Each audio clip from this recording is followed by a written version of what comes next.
యేసుక్రీస్తు నామంలో మీ అందరికీ కూడా నా హృదయపూర్వకమైన వందనాలు తెలియజేస్తూ ఈ నెలలో సెప్టెంబర్ 10 ఏంటంటే ఆత్మహత్య నివారణ దినోత్సవం అంట. అన్ని దినోత్సవాలు లాగానే ఎయిడ్స్ దినోత్సవం అని, పోలియో దినోత్సవం అని, ఇంకొక దినోత్సవం, రకరకాల దినోత్సవాలు ఉన్నాయి కదా. వాటితో పాటు మనకి కేంద్రంలో ఉన్న వాళ్ళు సంబంధించిన ఆరోగ్య శాఖ వాళ్ళు దీన్ని ఆత్మహత్య నివారణ దినోత్సవంగా పెట్టారనమాట. ఏంటంటే ఆగస్టు 10వ తారీఖు, సెప్టెంబర్ 10వ తారీఖున కొన్ని ప్రాంతాలకి ఎక్కడైతే ఆత్మహత్యలు ఎక్కువగా జరుగుతున్నాయో ఆ ప్రాంతాలకు వెళ్ళి వారు కొన్ని క్లాసులు చెప్పాలని, వారిని అందులో నుంచి బయటికి తీసుకురావాలని అనే ఉద్దేశంతో దీన్ని ఒక దినోత్సవంగా కొన్ని సంవత్సరాల క్రితం పెట్టడం జరిగిందనమాట. దానిలో నేను చదివి దాని గురించి మనకి ఎప్పుడు కూడా బైబిల్ గ్రంథంలో ప్రతి దాని గురించి కూడా రాయించి ఉంచుతారండి. మన దగ్గర ఉన్న పరిశుద్ధ గ్రంథం యొక్క గొప్పతనం అలాంటిది అనమాట. దానిని బట్టి ముందు ఇది చదివి మీకు తర్వాత మన పరిశుద్ధ గ్రంథంలో దేవుడు మనకేం చెప్పాడో ఈ విషయాల్ని మనల్ని ఎలాగా ప్రోత్సహించిన వేరే విధంగా మనల్ని దానిలో నుంచి ఎలా తప్పిస్తున్నాడో, ఎలా వేరే మాటలకి ప్రోత్సహించుతున్నాడో చూద్దాము. ఇందులో ఏమని రాశారంటే, బ్రతుకులో జ్వాలలు ఉన్నాయని శరీరాన్ని అగ్నికి ఆహుతి ఇవ్వటం పరిష్కారం ఎలా అవుతుంది అంటారు విజ్ఞులు అంటారు.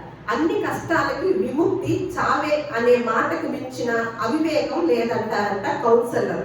బలవన్మరణం ఆ వ్యక్తిని చనిపోయాక కూడా వెంటాడుతుందంట. ఒక అపప్రదంగా కుటుంబాన్ని కష్టాలు పాలు చేస్తుందంట. మనిషి లేని లోటు ఏం చేసినా తిరిగి రాదు. అటువంటి సమయంలో మరణం ఎందుకు?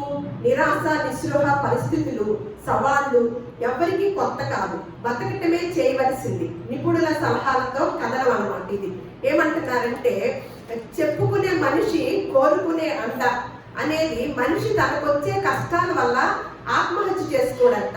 ఆ కష్టాలను వినే మనిషి లేకపోవడం వల్ల, నేనున్నాననే భరోసా దొరకపోవడం వల్ల నిస్సాహిత ఫీల్ అయ్యి ఆత్మహత్య శరణ్యం అనుకుంటారంట. ఆత్మహత్య చేసుకోవడం ఒక నిమిషపు నిర్ణయం కాదంటండి. చాలా మంది విషయంలో కొందరు రోజులు తరబడి దీని గురించి ఆలోచిస్తూ ఉంటారంట. చివరికి ప్రయత్నం చేస్తారంట. అందుకు సంబంధించిన మార్పులు వ్యక్తులలో, కుటుంబ సభ్యులలో గుర్తించడం చాలా మట్టుకు సాధ్యం. సమస్య ఏమిటో తెలుసుకుంటే, వారిని కదిలించి రాబట్టగలిగితే వారు ప్రమాదపు అంచుకు వెళ్ళరు. దురదృష్టవశాత్తు కుటుంబ సభ్యులే ఒకరిని మరొకరు గమనించలేనంతగా బిజీగా ఉంటూ అంతా అయ్యాక కళ్ళు తెరుస్తున్నారంట. ఆత్మహత్యనంట ప్రపంచ ఆరోగ్య శాఖ వాళ్ళు, సంస్థ వారు ఆత్మహత్యను కూడా ఒక జబ్బుగా పరిగణించారంట. ఒక జబ్బుగా. కానీ ఇది ఒక జబ్బు. పట్టలేని ఉద్వేగం వల్ల, క్షణికావేశం వల్ల నేను చస్తే అవతలి వాళ్ళు పశ్చాత్తాపంతో బాధపడాలి అన్నట్టుగా సమస్యలకు పరిష్కారమే ఉండదన్న నెగిటివ్ స్వభావం వల్ల, పరువు ప్రతిష్టలకు ఎక్కువ విలువివ్వాలనే భావన వల్ల, నోరు తెరిచి సమస్యను బయటపడేయని స్వభావం వల్ల ఆత్మహత్యలు జరుగుతూ ఉంటాయంట. తరిచి చూస్తే ఇవన్నీ మెదడు చేసే విన్యాసాలేనంట. Chemical reactions ఏనంట. ఉద్వేగాల్ని, ఆవేశాలని దాటి వస్తే మనం పోయి మరొకరిని సాధించడం అనే భావన ఎంతటి హాస్యాస్పదమో ఎరుకులోకి వస్తే ప్రతి సమస్యకు పరిష్కారం ఉంటుందనే నమ్మకం కలిగి ఉంటే, పరువు ప్రతిష్టలు తర్వాత ముందు ప్రాణం ముఖ్యం అనుకుంటే, ఆత్మాభిమానం కంటే సమస్య నుంచి బయటపడటం ముఖ్యం అనుకుంటే ఆత్మహత్యలు జరగవు. మరో విషయం ఏమిటంటే, ఒకరికి ప్రపంచ సమస్యగా ఉండేది ఎదుటి వారికి అసలు సమస్యే కాకపోవచ్చంట. ఇంత చిన్న విషయానికి చనిపోయింది అని ఆశ్చర్యపోతారంట తప్ప జాలి కూడా చూపరంట. మరి ఆత్మహత్య చేసుకోవడం ఎందుకు? ఆత్మహత్య ఆలోచనలు వస్తే జ్వరానికి మాత్ర మింగినట్లు ఆ ఆలోచనలు పోయే కౌన్సిలింగ్ తీసుకోవాలంట. మిత్రుల సహకారం తీసుకోవాలంట. అవసరమైతే వైద్యుల సహాయంతో మందులు వాడాలంట. అంతే చేయవలసింది, చనిపోవటం కాదని ఆత్మహత్య నివారణ దినోత్సవం సందర్భంగా పేపర్లో నేను చూడటం జరిగిందనమాట. ఇప్పుడు మన యొక్క కుటుంబ సభ్యులమైన మనం కూడా ఇందులో విషయాలు మనం కొన్ని నేర్చుకుందామని, ఇటువంటి భావాలతో ఎంతోమంది బయట ప్రపంచంలో ఉంటున్నారు. కొంతమంది పిల్లలు చదవలేక మరి కొన్ని కాలేజీల్లో మనం చూస్తున్నాం అనమాట ఆత్మహత్య చేసుకోవడం. అంటే మరి ఆ తల్లిదండ్రులకి ఏం కావాలి అంటే నిజంగా వారిని పలకరించి వారికి ఒక మంచి మాట, ఇప్పుడే చదువుకున్నాం కదా, ఆ చనిపోవడం అనేది వచ్చినప్పుడంట ఎవరో ఒకళ్ళ తోడు ఉండాలంట, ఒకళ్ళు సపోర్ట్ మాట అనేది కంపల్సరిగా ఉండాలంట. ఎప్పుడైతే ప్రేరేపణ ఎక్కువైపోతుందో ఒంటరితనం కూడా అలాంటిది కారణమవుతుంది. అలాగే చదువుల్లోనూ అలాగే కుటుంబాల సమస్యలు వచ్చినప్పుడు దాన్ని పరిష్కారం తెలుసుకోలేక చనిపోయే వారు ఉంటారనమాట. ఇవన్నీ ఆలోచిస్తే వాళ్ళకి ఏం తెలియదు అంటారండి. అంటే చనిపోతే పరిష్కారం కుదిరిపోద్దా? సమస్య పరిష్కారం అయిపోద్దా? బైబిల్ గ్రంథం ఏం సెలవిస్తుందంటే అసలు అలాంటి ఆత్మహత్య చేసుకొని చనిపోయిన తర్వాతే అసలైన సమస్యలో పడతారని బైబిల్ గ్రంథం సెలవిస్తుంది అన్నమాట. ఎందుకంటే గొప్ప గొప్ప మాటలు, ఆ విధానాన్ని తెలియక చాలా మంది అసలు ఆత్మహత్య అంటారు. అది ఆత్మహత్య అనటమే తప్పు. ఆత్మకి చావుంటుందా? ఏం హత్య అనాలి? అసలు శరీర హత్య అనాలి. నాకెందుకో ఆ మాట నచ్చలేదు. ఆత్మహత్య ఏంటి? ఆత్మ ఎలా ఉంటుంది? ఆత్మకి చావే లేదు, అది సదాకాలం జీవించుతూనే ఉంటది అనమాట. శరీరమేనమాట. అందుకనే యేసు ప్రభు వారు ఏమంటారు? ఆత్మయే జీవింప చేయించున్నది, శరీరము కేవలము నిష్ప్రయోజనం అని మనకి మంచి జ్ఞానాన్ని బోధించి తెలియచేశారు. ఆత్మకి శరీరానికి ఉన్న వ్యత్యాసాన్ని చాలా చక్కగా పరిశుద్ధ గ్రంథంలో మనకి రాయించి ఉంచారనమాట. కానీ ఈ విషయాన్ని తెలియక ఆత్మహత్య చేసుకుంటున్నారు అని ఆ మాటలు వాడేసేస్తున్నారు అనమాట. సరే, అది వాడుకైపోయింది కాబట్టి మనం కూడా దాన్నే వాడదాము. శరీరాన్ని హత్య చేసుకుని వాళ్ళు ఆ సమస్య నుంచి బయటికి వెళ్ళిపోవాలని అనుకుంటున్నారు అనమాట. కానీ పరిశుద్ధ గ్రంథం ఏం చెబుతుందంటే అలాంటి వారిని అసలు ఇక్కడ సమస్య కాదు, ముందు ఇక్కడ చనిపోతారు, బాగానే ఉంది, ఇక్కడ సమస్య నుంచి వెళ్ళిపోతారేమో, కానీ వాళ్ళు ఎక్కడ ఉంటారు అనేది పరిశుద్ధ గ్రంథం మాత్రమే తెలియచేసింది అనమాట. ఒకసారి ప్రకటన గ్రంథము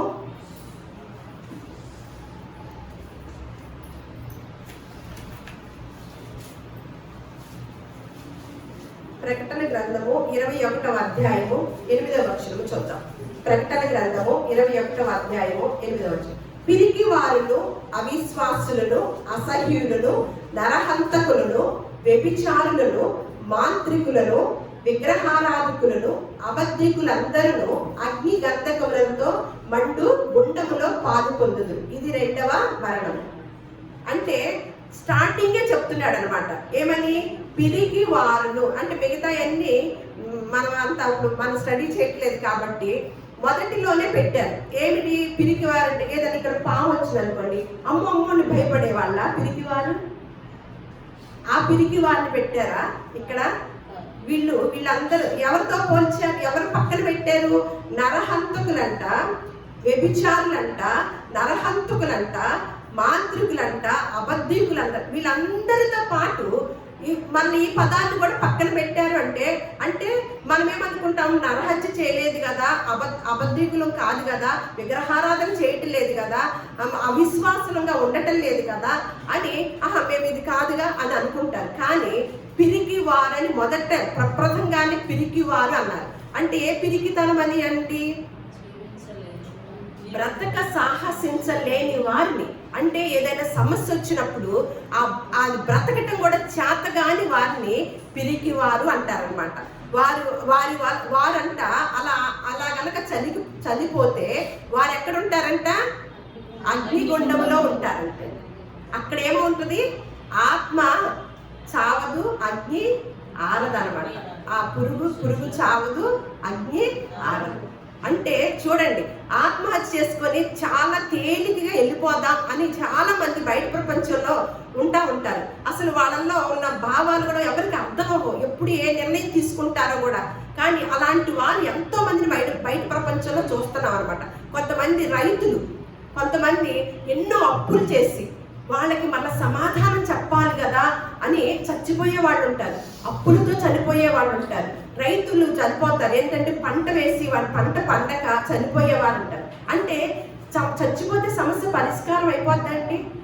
అప్పులు ఇచ్చిన వాడికి సమాధానం చెప్పాల్సి వచ్చింది కాబట్టి నేను చెప్పలేను అని చనిపోతే, ఈ శరీరాన్ని ఈ ఆత్మనిచ్చింది ఎవరండి? శరీరాన్ని ఎలా సృష్టించాడు?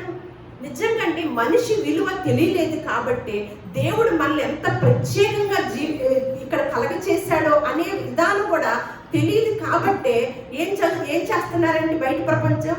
మరి అప్పులు ఇచ్చిన వాడికి నేను సమాధానం చెప్పుకోలేను అని చనిపోవటం జరుగుతుంది కదా. మరి శరీరాన్ని ఇచ్చి భూలోకానికి పంపించిన ఆ దేవుడికి ఏం సమాధానం చెప్తారండి? ఆ దేవుడికి ఏం సమాధానం చెప్పాలి? అది గుర్తుకు రాదనమాట. అది అసలు తెలియదు. ఇందాక దావీదు గారు అంటున్నారు కదా, నన్ను కలగచేసిన విధము చూడగా భయమును ఆశ్చర్యమును.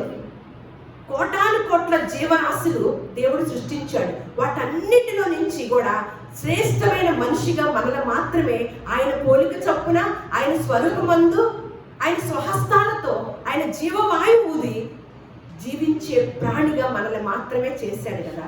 మరి కోటాను కోట్ల జీవరాశులకి లేని ఆ బ్రతకలేని విధానం ఎప్పుడన్నా వాటిల్లో మనం ఎక్కడన్నా ఏ జీవైనా ఆత్మహత్య చేసుకుంది బ్రతకలేక, తిండి లేక అని మనం ఏ సైంటిస్ట్ అయినా చెప్పటం విన్నామా? కానీ ఇంత శ్రేష్ఠులుగా చేసిన మనల్ని, ఇంత ఆధిక్యతనిచ్చి ఇంత గొప్పవారిగా చేసిన మనల్ని, మరి దేవుని యొక్క గొప్పతనం మనకు తెలియక ఏం జరుగుతుందండి? మనకి ఏం జరుగుతుందండి? చాలా మంది బయట ప్రపంచంలో ఈ దేవుడు ఇచ్చిన ఈ జీవితాన్ని, దేవుడిచ్చిన ఈ బ్రతుకుని వివరణ తెలియక, గొప్పతనం తెలియక కొన్ని ఆలోచనలు రావటం అన్నమాట. ఈరోజు అటువంటి ఆ నిర్ణయాలు తీసుకునే వారు ఏ లోకంలో ఉంటారు అనేది ఈ రోజు మనం క్షుణ్ణంగా తెలుసుకుందాం అన్నమాట. పరిశుద్ధ గ్రంథంలో కూడా ఎలా ఆత్మహత్యలు ఏ సందర్భంలో చేసుకుంటారు, ఏ మైండ్ సెట్ వస్తే, ఏ ఆలోచనలతో వాళ్ళు ఎక్కువగా ఏకీభవించితే వాళ్ళకి అలాంటి ప్రేరేపణ కలిగింది అన్న విధానాలు కూడా దేవుడు రాయించి పెట్టించాడండి. ఒకసారి 2వ సమూయేలు గ్రంథము 17వ అధ్యాయము 7వ వచనం చూద్దాం. 2వ సమూయేలు గ్రంథము 17వ అధ్యాయము 7వ వచనం. హూషే అంటే మీరు ఆ అధ్యాయం అంతా చదవండి. మనకి కావలసిన రిఫరెన్స్ వరకే, వచనాల వరకే మనం చదువుకుంటున్నాం సమయాన్ని బట్టి. హూషే అబ్షాలోముతో ఇట్లనెను. ఈసారి 16వ అధ్యాయము 2వ సమూయేలు 16:23 చూద్దాం. ముందు 16వ అధ్యాయము 2వ సమూయేలు గ్రంథము 23వ వచనం. ఆ దినములలో అహీతోపెలు చెప్పిన ఏ ఆలోచన అయినను ఒకడు దేవుని యొక్క విచారణ చేసి పొందిన ఆలోచన అయినట్టుగా ఉండెను. దావీదును అబ్షాలోమును దాన్ని అట్లే ఎంచుచుండిరంట. అంటే అహీతోపెలు అనే వ్యక్తి చెప్పే ఆలోచన అంట. అక్కడ అబ్షాలోము దావీదు గారు ఇద్దరు తండ్రి కొడుకులు అన్నమాట. ఆ తండ్రి కొడుకులు ఇద్దరికి కూడా రాజరికంలో ఉన్నారు కదా, వారికి అహీతోపెలు చెప్పే ప్రతి ఆలోచన కూడా అది దేవుని దగ్గర నుంచి వచ్చినది అన్నట్లుగా ఉండేదంట. అందుకు అహీతోపెలు ప్రతి ఆలోచన, ఏ సలహా ఇచ్చినా దాన్ని తండ్రి కొడుకులు పాటిస్తూ వచ్చేవారంట. అట్లా కొనసాగుతున్న సమయాల్లో మరొక సంభాషణ అన్నమాట. ఇక్కడ 17:7 చూద్దాం. హూషే అనే ఆయన ఎంటర్ అయ్యాడనమాట. ఆ ఎంటర్ అయ్యి అబ్షాలోముతో ఇట్లా అన్నాడంట, ఈసారి అహీతోపెలు చెప్పిన ఆలోచన మంచిది కాదు అని ఒక ఆలోచన చేస్తున్నారనమాట ఒక విషయానికి. దానికి హూషే అన్న వ్యక్తి వచ్చి, ఇప్పుడు వరకు మీరు అహీతోపెలు చెప్పిన ఆలోచనని వింటూ, సలహాలు వింటూ వచ్చారు కదా, ఇప్పుడు ఈ సందర్భంలో అయితే అహీతోపెలు చెప్పిన ఆలోచన, సలహా అంతగా మంచిది కాదు, యుక్తము కాదు అని మార్చారనమాట అని 17:4 చూద్దాం. అబ్షాలోమును ఇశ్రాయేలీయులు వారందరూ ఈ హూషే చెప్పిన మాటనంట విని, అర్కీయుడగు హూషే చెప్పిన ఆ ఆలోచన అహీతోపెలు చెప్పిన దానికంటే యుక్తమని ఒప్పుకున్నారంట. ఒప్పుకునేసరికి 17వ అధ్యాయం 23వ వచనంలో చూస్తున్నాం. అహీతోపెలు తాను చెప్పిన ఆలోచన జరగకపోవుట చూచి గాడిదకు గంత కట్టి ఎక్కి తన ఊరినున్న తన ఇంటికి పోయి తన ఇల్లు చక్కబెట్టుకొని ఉరి పోసుకొని చనిపోయాను. ఇది విషయమేనండి ఇది. అంటే వాళ్ళు ఎటువంటి సందర్భాల్లో ఈ ఆలోచనలు కలుగుతాయో అని ఇక్కడ శారీరక సంబంధమైన శాస్త్రము, మానసిక సంబంధమైన శాస్త్రం కూడా పరిశుద్ధ గ్రంథంలో ఉందండి, రాసి పెట్టి ఉంచారు. మనం గనక పరిశోధన చేస్తూ ఉంటే ఎక్కువగా ఇప్పుడు తనకేం అడ్డొచ్చింది, అహం అడ్డొచ్చింది అనమాట. నా ఆలోచనని, నా సలహాని ఎప్పుడు వినే ఈ రాజులిద్దరు కూడా ఇప్పుడు కూసే మాట వింటున్నారా, కూసే మాటను బట్టి నా సలహాని పక్కకు పెట్టేశారా అని ఏమి చేయలేకపోయాడు, ఏమి ఉండలేకపోయాడు అనమాట. అడ్జస్ట్ అవ్వలేకపోయాడు. అవలేకపోయి ఏం చేశాడండి? అది పెద్ద విషయమా అంటే చూడండి, ఇటువంటి వారు కూడా ఉంటారని దేవుడు ఇలాంటి వారి గురించి కూడా రాయించాడనమాట. చరిత్రలో ఎప్పుడైతే దేవుని యొక్క వాక్యములో ఏదైతే రాసి ఉందో, దేవుడి యొక్క కట్టడ ఏదైతే ఉందో, అది తెలియని వారికి వచ్చే ఆలోచనలు అనమాట. అవి ఎవరికైతే తెలియదో వారికి వచ్చే ఆలోచనల విధానం ఇలా ఉంటుంది అనమాట. వెంటనే వెళ్ళిపోయి నా సలహా తీసుకోలేదు కాబట్టి నేను ఇక బ్రతికినా అసలు ఉపయోగం లేదు, నా మాటకు విలువ లేదే, నేను ఎందుకు బ్రతకాలి? మనం బయట ప్రపంచంలో కూడా చూస్తాం. ఆ మధ్యకాలంలో ఒక వార్త విన్నాను, ఎప్పుడు చాలా క్రితం. భర్త సినిమాకి తీసుకెళ్ళలేదని అలిగి కోపం పెట్టుకొని ఉరి వేసుకొని చచ్చిపోయినాడు. అంటే చూడండి ఏం జరుగుతుంది, ఏ విషయాలు, చిన్న విషయాలే. అంటే వాళ్ళకి ఎవరు లేరు, దేవుని మాట లేదు అక్కడ, దేవుని యొక్క విధానము తెలియలేదు కాబట్టి తను ఈ చిన్న విషయానికి తలుపు చాలిస్తే తన ఆత్మ ఎక్కడ ఉంటుందో, ఎంత నరకం అనుభవించాలో అనేది వివరణ బయట ప్రపంచానికి తెలియదు. కానీ ఈ లోకంలో జ్ఞానులు సిగ్గుపరచుటకు ఈ లోకంలో ఉన్న వెర్రివారిని ఏర్పాటు చేసుకొని ఇటువంటి జ్ఞానాన్ని చెప్తుంటే ఇది ఒక మత గ్రంథం అన్నమాట. నివారణ దినోత్సవం అని చెప్పారు, కానీ ఎవరిని నివారించారండి? వారికి ఏం తెలియాలండి?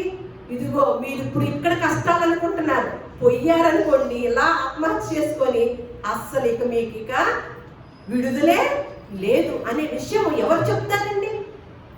ఇక్కడ చూడండి, ఎప్పుడైతే సలహా తీసుకోలేకపోయాడో అది తట్టుకోలేక ఏమయ్యాడు? అహితోఫెలు గురి పెట్టుకొని చచ్చిపోయాడు. మళ్ళీ ఇంకొక వ్యక్తిని చూద్దామా? ఆ వ్యక్తికి ఏం పట్టిందో?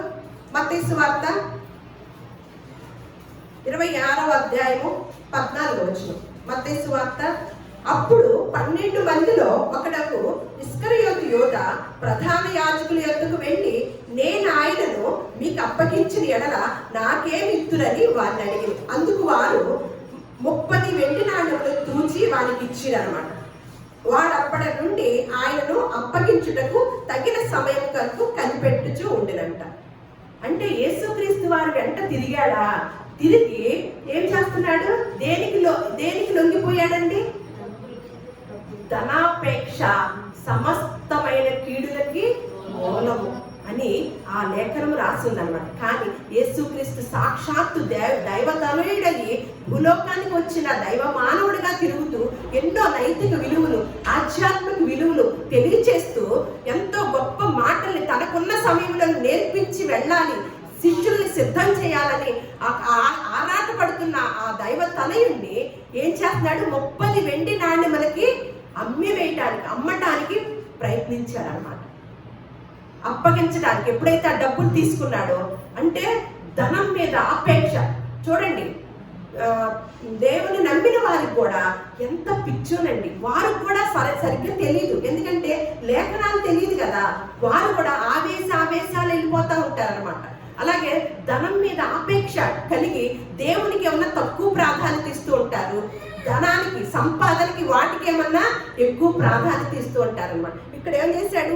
అలా అని చెప్పి మళ్ళీ మత్తయి 27లో చూద్దాం, 3వ వచనం నుంచి 5వ వచనం. అప్పుడు ఆయనను అప్పగించిన యోధ ఆయనకు శిక్ష విధింపబడగా చూచి పశ్చాత్తాపడి ఆ 30 వెండి నాణ్యములను ప్రధాన యాజకుల యొద్దకు, పెద్దల యొద్దకును మరలా తెచ్చి, నేను నిరపరాధ రక్తమును అప్పగించి పాపము చేస్తానని చెప్పారు. వారు దానితో మాకేమి, నీవే చూచుకోవని చెప్పగా అతడు ఆ వెండి నాణ్యములు దేవాలయంలో పారవేసి పోయి ఉరి పెట్టుకుని చనిపోయాడు. ఎంత పశ్చాత్తాపం పడితే మాత్రమే ఎక్కడికి వెళ్ళిపోయాడు? కరుణామయుడు, దయామయుడు, కనికర సంపన్నుడు. వెళ్ళి తప్పు చేశాను ప్రభువా అంటే క్షమించడా? అది కూడా తెలియదండి యోధాకి. యోధా అనే అర్థానికి దేవుని స్తుతించడం అనే గొప్ప అర్థం అంటారు.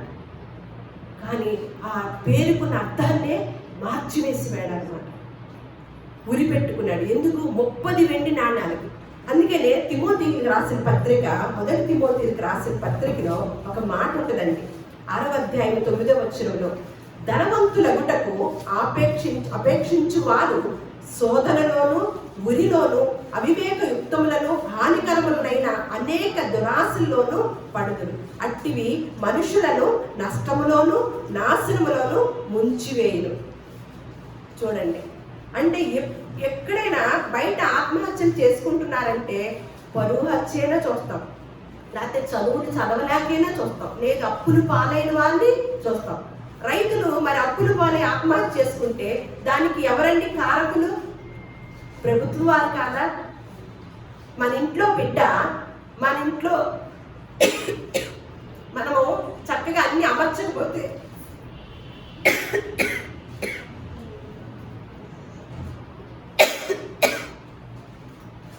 మంచిగా తిండి పెట్టకపోతే ఎక్కడికి వెళ్ళి అడుక్కుంటుందండి?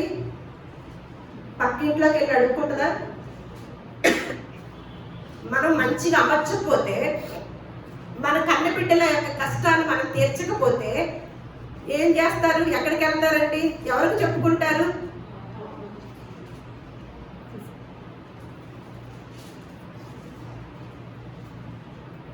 ఎవరికి చెప్పుకుంటారండి? పక్కింటి వాళ్ళకి చెప్పుకుంటారు. కానీ అది తీర్చాల్సిన బాధ్యత ఎవరిది? తల్లిదండ్రులు. మరి మరి రైతులు ఆత్మహత్య చేసుకుంటున్నారు, పిల్లలకు ఉద్యోగాలు లేక పక్క దేశాలకు వెళ్తున్నారు. ఎవరిదండి కారణము? ప్రభుత్వం వారిదేనా? లేకపోతే మనదా? కాదు కదా. ఏం చెయ్యాలో అన్ని చేసుకుంటున్నా, మన నుండి పన్నులు వసూలు చేసుకుంటున్నారు, మన నుండి సంపాదించుకుంటున్నారు, అన్నిటినీ ట్యాక్సులు కడుతున్నాం కదా. మరి అవన్నీ ఏం చేస్తున్నారు? ఏ ప్రభుత్వం వారు వచ్చినప్పటికీ ఇటువంటి బాధ్యత పట్టించుకోవడం. ఈ ఆత్మహత్యల నివారణ దినోత్సవాన్ని జరుపుకుంటున్నారు, కానీ ఆ వారికి కారణం ఏంటి? దానికి మూల కారణం ఏంటి? ఎందుకు ఈ బిడ్డలు ఉద్యోగాలు లేక చనిపోవటం, అలాగే పంటలు పండక దానికి తగిన ప్రతిఫలం రాక చనిపోవటం, వీటన్నిటిని నివారణ చెయ్యాలి అనే ప్రభుత్వం వారు నిర్ణయం తీసుకోవాలా? నివారణ దినోత్సవాన్ని ఏదో ఒక సంవత్సరానికి ఒక దినోత్సవం జరుపుకుంటే సరిపోద్దా అండి? చూడండి, అంటే ఎంత దారుణమైన పరిస్థితిలో ఉందో చూస్తున్నాం అనమాట. అందుకనే పరిశుద్ధ గ్రంథంలో ఒక మాట ఉంటుంది. పౌలు గారు ఒక మాట చెప్తున్నారనమాట. ఎన్ని సమస్యలు వచ్చినప్పటికీ కూడా కొరింథీయులకు రాసిన 2వ కొరింథీయులకు రాసిన పత్రిక 4వ అధ్యాయం 8వ వచనంలో, నేను ఎప్పుడు చెప్తుంటాను, బైబిల్ గ్రంథము, పరిశుద్ధ గ్రంథము ప్రతి ప్రశ్నకు జవాబు ఇక్కడ మాత్రమే ఉంటుందండి. ప్రతి ప్రశ్నకు జవాబు. ఇక్కడ ఏమంటున్నారు? పౌలు గారు పడిన కష్టాలు క్రొత్త నిబంధనలో ఏ శిష్యుడు కూడా పడలేదన్నమాట. ఎక్కువగా పౌలు గారు పడ్డారు. అలాంటి కష్టాల్లోనూ అనేక దేశాలు తిరిగి కష్టాలు పడుతున్న ఆ వ్యక్తి చెప్తున్న మాట, పౌలు గారు చెప్తున్న మాట 8వ వచనం, ఎటు పోయినను శ్రమపడుచున్నను ఇరికింపబడి వారము కాము, అపాయములో ఉన్నను కేవలము ఉపాయము లేని వారము కాము. ఎక్కడంటండి? ఎంత అపాయంలో ఉన్నప్పటికీ కూడా ఉపాయం లేని వారము కాము. ఎన్ని కష్టాలు అనుభవిస్తున్నా, ఇటు పోతున్నా, మేము దేవుని నామం పేరట ఎన్ని కష్టాలు పెడుతున్నా, మేము ఇరికించబడిన వారము కాము, అపాయంలో ఉపాయం లేని వారము కాము. ఎంత ధీమాతో తను దేవుని సేవించుతూ ఆ దేవుడు చెప్పిన సూత్రాన్ని తీసుకొని ఎటువంటి పరిస్థితుల్లోకి వెళ్ళినప్పటికీ కూడా మాకు ఉపాయం కూడా మేము సేవించే దేవుడే మాకు కలగజేస్తాడు. మాకు వచ్చిన శ్రమల్లో మేము సేవించే దేవుడే ఉపాయాన్ని కూడా మాకు తెలియచేస్తాడు అనే గొప్ప మాటను మనకి పౌలు గారు తెలియజేశారు. పాత నిబంధనలో ఒక భక్తుడుకున్న కష్టాలు ప్రపంచంలో మనం ఎక్కడ చూడమన్నమాట. ఆ భక్తుడు కూడా ఏమన్నాడో ఒకసారి యోబు గ్రంథం చూడండి.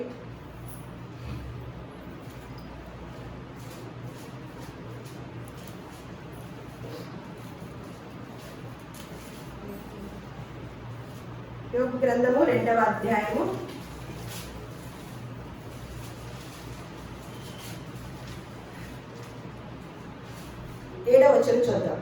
కాబట్టి అపవాది యెహోవా సన్నిధి నుండి బయలువెళ్ళి అధికాలు మొదలుకొని యోబు గారికి అన్నమాట నడినెత్తి వరకు బాధ గల కురుపులతో యోబును మొత్తెను. అతడు ఒళ్ళు గోకు వండుకై చిన్న పెంకు తీసుకొని బూడిదలో కూర్చుండగా అతని భార్య వచ్చి, నీవు ఇంకను యథార్థతను వదలకయుందువా? ఆ దేవుని దూషించి మరణము కమ్మనెను. అందుకతడు యోబు గారు అంటున్నారన్నమాట, మూర్ఖురాలు మాట్లాడుచున్నట్లు నీవు మాట్లాడుచున్నావు. మనము దేవుని వలన మేలు అనుభవించదమా, కీడును మనం అనుభవింప తగదా అని అన్నమాట. అంటే అంతకు ముందు ఏం జరిగిందండి? ఒకే రోజులో ఒకే క్షణంలో సంతానాన్ని కోల్పోయాడు, ఆస్తులు పోయినాయి. అసలు ఇక సైనికులు అందరూ అసలు చాలా కోల్పోయి చివరికి అరికాల నుంచి నడినెత్తిన వరకు కూడా కురుపుల్ని వచ్చేసింది యోబు గారికి.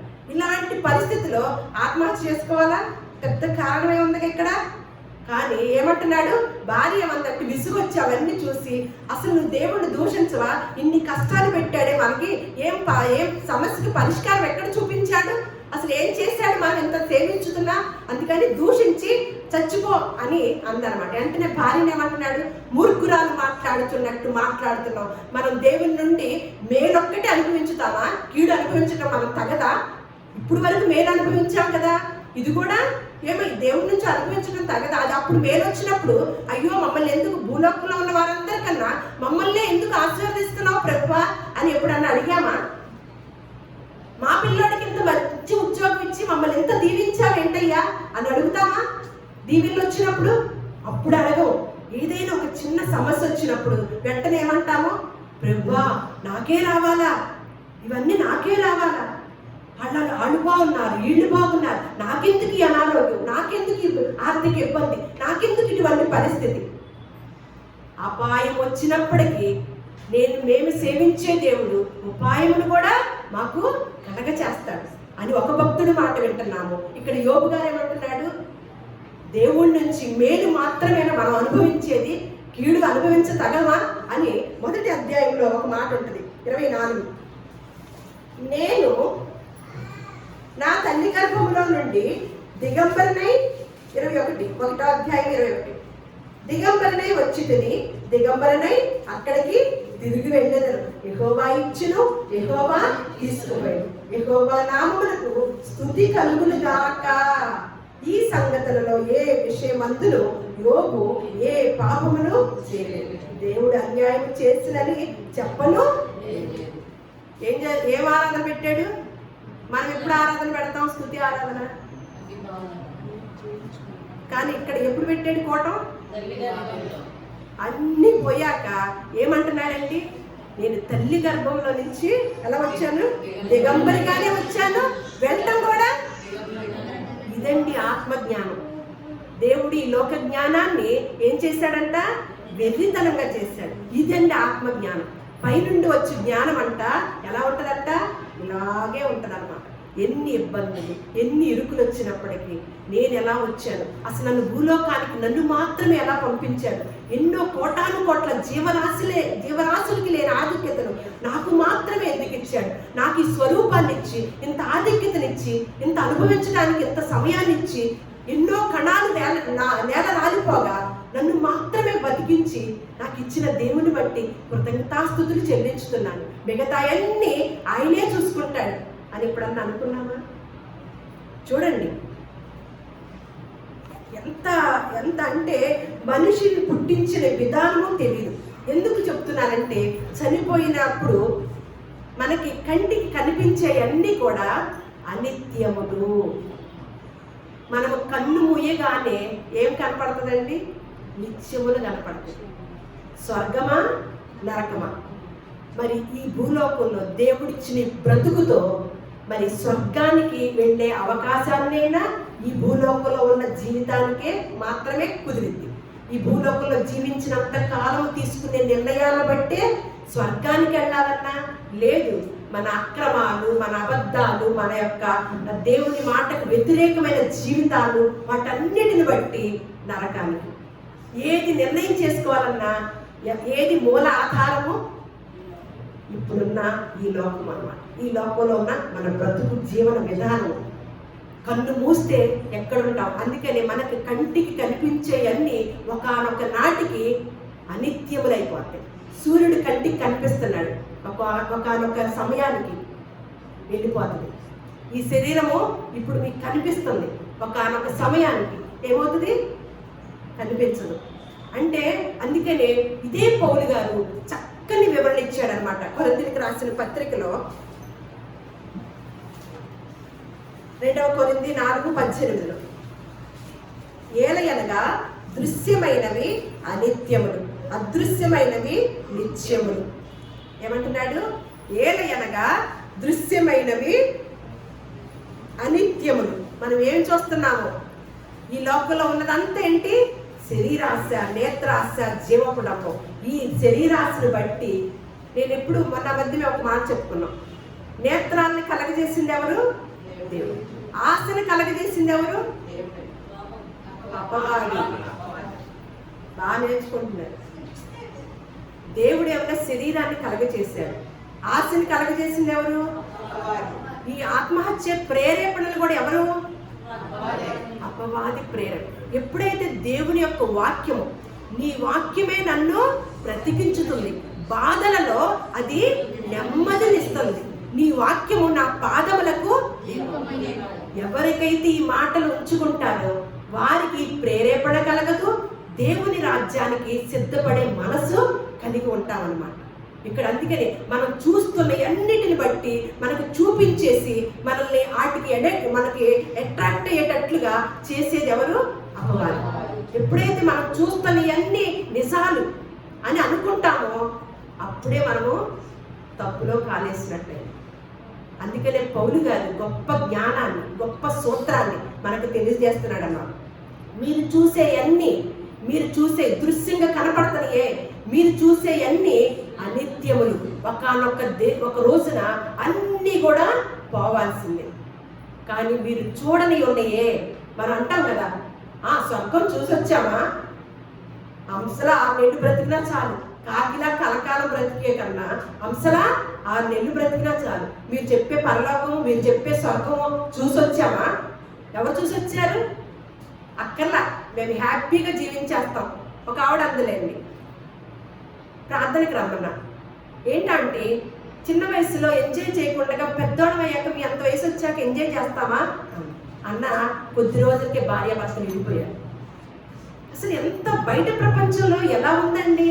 ఎంజాయ్ చేస్తారా అంటే ఎప్పుడైనా సరే మీరు చూస్తున్నారా? చూసేవన్నీ ఒకానొక రోజున నాశనం అయిపోతున్నాయి అన్నమాట. పంచభూతములన్నీ వికృతమైన వేంద్రముతో లయమైపోయే సమయము ఒకానొక దినము ఆసన్నమై ఉన్నది. మనం ఎప్పుడైతే తల్లి గర్భంలోకి వెళతామో మరి ఒక లోకం ఉందని చూస్తున్నామా? వచ్చాక తల్లి గర్భంలో ఉన్నప్పుడు మరి ఒక లోకం ఉంది అని బయటకు వస్తున్నామా? మరి ఇక్కడి నుంచి వెళితే ఇంకొక లోకం ఉంటుందని తెలీదా? ఉంటదంటారా? ఉంటది కాబట్టి ఈ లోకంలో ఉండగా, అందుకనే పిరికి వారును, అవిశ్వాసులను, అబద్ధికులను, వీళ్ళందరూ కూడా ఇంకా లిస్ట్ ఉంది కదా, దేవుని రాజ్యంలో చేరలేదు. బయట ప్రపంచంలో ఈ మాట కనుక తెలిస్తే ఆ చిన్న కష్టానికి కాసేపు కళ్ళు మూసుకొని ఆలోచించి మంచి సలహా తీసుకొని దేవుని సన్నిధానంలో ఉంటే ఆ ప్రేరేపణ వచ్చిందా? రాదు. అసలు ఈ విషయం తెలిసింది అనుకోండి, మనల్ని ఎలా సృష్టించాడు దేవుడు, తన ఆత్మని మనలో ఉంచాడు కదా. ఆయన అనంతుడైన, ఆదియు అంతము లేనివాడు. ఆయన పేరేంటంటేనంట ఉన్నవాడు, నేను ఉన్నవాడిని అని చెప్పన్నాడు. ఆ ఉన్నవాడు ఎక్కడున్నాడు? మనలో ఉన్నాడు. అంటే నేను ఎప్పటికీ నాశనం అవ్వను కదా, నా శరీరం వరకే మట్టిలో కలిసిపోద్ది, ఈ ఆత్మ సదాకాలం జీవించింది కదా, ఈ ఆత్మని చాలా జాగ్రత్తగా ఉంచుకోవాలని ఎవరు అనుకుంటున్నారండి? బాధలలో ఎవరు నెమ్మదిస్తారండి? ఈ వాక్యమే నా బాధలలో గుండె చెదిరిన వారిని ఎవరు బాగు చేయవాడు ఆయన మాత్రమే. గుండె చెదిరింది, బాధపడతాం, ఏదో ఈ తరువు చాలించాలనుకుంటాం. ఇప్పుడే చెప్తున్నాను, అది క్షణం మాత్రమే అయిపోద్ది. కానీ ఎప్పుడైతే ఆ నిర్ణయం తీసుకుని అలా వెళ్ళిపోయారో వారు ఎప్పుడు ఇక అగ్నిలో నరకంలో ఉంటానే సదాకాలం కోటాను కోట్ల సంవత్సరాలు ఉండాల్సి వచ్చింది. 70-80 సంవత్సరాల 60-70 అధిక బలం ఉన్న 80 సంవత్సరాలు. ఈ వయసుకి శరీరాశతోనూ నేత్రాశతోనూ జీవపు డంబంతోనూ మనము విర్రవీగితే కనుక కోటాను కోట్ల సంవత్సరాలు నరకంలో మనము అనుభవించాలన్నమాట. కోటాను కోట్ల సంవత్సరాలు దేవుని యొక్క సన్నిధానంలో ఉండే అవకాశము, కోటాను కోట్ల సంవత్సరాలు నరకంలో ఉండే విధానం. ఈ రెండిటిలో ఎవరు నిర్ణయం చేసుకుంటారు, ఏమి నిర్ణయం చేసుకుంటాం అనేది ఈ 70-80 సంవత్సరాల్లో ఉన్న బ్రతుకు మాత్రమే దేవుడిచ్చాడు. అందుకని ప్రసంగి ఏమన్నాడంటే, నువ్వు పోవు లోకములకి నీ తెలివిని నీ ఉపాయమును పనిచేయి. ఉపాయము పనిచేయాలన్నా, తెలివి పనిచేయాలన్నా బ్రతికుండగానే ఈ లోకంలో తీసుకోవాల్సిన నిర్ణయాల్లో మాత్రమే మన తెలివిని మన ఉపాయము పనిచేస్తుందన్నమాట. బయట ప్రపంచంలో నివారణ దినోత్సవం అని చెప్తున్నారే కానీ కాసేపు కొన్ని సంవత్సరాలు ఈ లోకంలో మీరు ఉండాల్సింది. కానీ సదాకాలం కోటాను కోట్ల సంవత్సరాలు నరక యాతన పడతారు. జాగ్రత్త, మీరు ఆత్మహత్య చేసుకోవద్దు అని తెలియచెప్పే వారు ఎవరున్నారండి? మనకే పరిశుద్ధ గ్రంథంలో విషయాలు తెలియదు, మనం ఎవరికి చెప్తామండి? ఎన్నో జీవితాలు నేల రాలిపోతున్నాయి కదా, ఎంతో జీవితాలను అర్థాంతరంగా ముగించుకుంటున్నారు కదా. కానీ పరిశుద్ధ గ్రంథం దేవుడు ప్రేమించి మనకి ఎన్నో గొప్ప విషయాలు, మిమ్మల్ని ఎలా సృష్టించాలో తెలుసా బిడ్డ?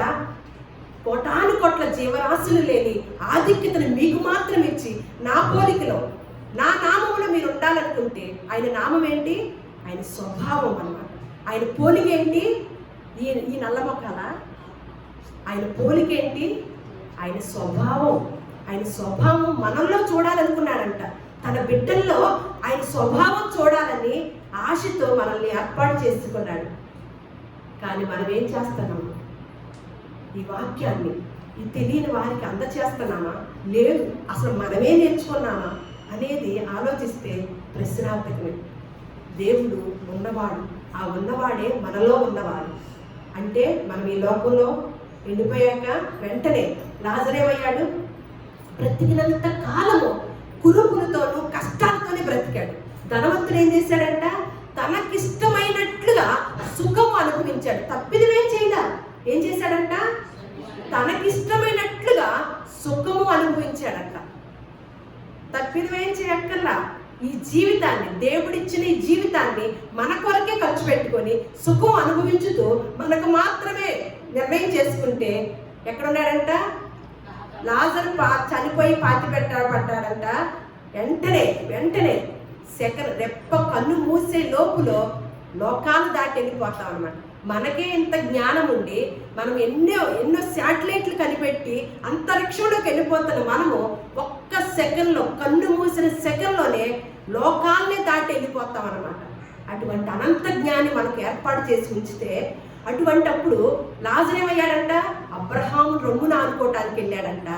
ఈ భూలోకంలో సుఖంగా అనుభవించిన ధనవంతుడేమన్నా యాతన పడే చోటుకి వెళ్ళి, అబ్రహామా, నా సహోదరులు భూలోకంలో ఉన్నారయ్యా, నాకప్పుడు తెలియలేదయ్యా, ఇక్కడికి వచ్చాక తెలిసిందయ్యా, ఒక్క నెలల్లా ఇక్కడి నుంచి చెప్పండి అయ్యా అని బ్రతిమలాడుతున్నాడంట. అక్కర్లా, అక్కడ ఉన్న వాళ్ళే అక్కడ చెప్తారు, విన్నవాళ్ళు రక్షించబడతారు, నమ్మని వాళ్ళు శిక్ష. అందుకని ఎంతో మంది ప్రజలు బయట ప్రపంచంలో ఎంతో న్యూనతాభావంతోనూ ఎంతో అసంతృప్తితోనూ బ్రతుకుతూ వాళ్ళ బ్రతుకుల్ని అర్థాంతరంగా ముగించుకునే వారి యొక్క ఎంతో మంది ఉంటుండగా బయట ప్రపంచంలో నివారణ దినోత్సవాన్ని పెట్టినప్పటికీ ఎప్పటికీ నివారణ కాలేదు. దేవుని యొక్క మాట దేవునికి మాత్రమే సాధ్యం అన్నమాట. అది ఎవరిలో పెట్టాడంటే దేవుని నమ్మిన మనకి ఆ బాధ్యతను పెట్టాడు. ఎక్కడైతే కొంతమంది స్త్రీలు, ఎక్కడైతే పిల్లలు ఉన్నారు, అటువంటి భావాలతో, అటువంటి ఆలోచనతో ఉన్నారు, వారికి మనం వెళ్ళి ఈ మాటలు అందచేసే వారుగా దేవుడు మనం మాత్రమే ఈ లోకంలో జ్ఞానం సిగ్గుపరుచుకున్నట్టుకు ఎర్రివారమైన మనల్ని దేవుడు ఏర్పాటు చేసుకుంటే, దేవుడు ఇచ్చిన జ్ఞానాన్ని మనము మంచం కింద, కొంచెం కింద పెట్టే వారంగా ఉన్నామా? దీపస్తంభం మీద పెట్టి అనేక మంది జీవితాలకు వెలుగునిచ్చే వారంగా ఉందామా అనేది మనమే ఆలోచించుకొని మరింతగా ముందుకెళదామని దేవుడి మాటలు మన హృదయాల్లో ఫలింపచేయను గాక. దేవుడు మిమ్మల్ని అందరినీ కూడా బహుగా ఆశీర్వదించును గాక.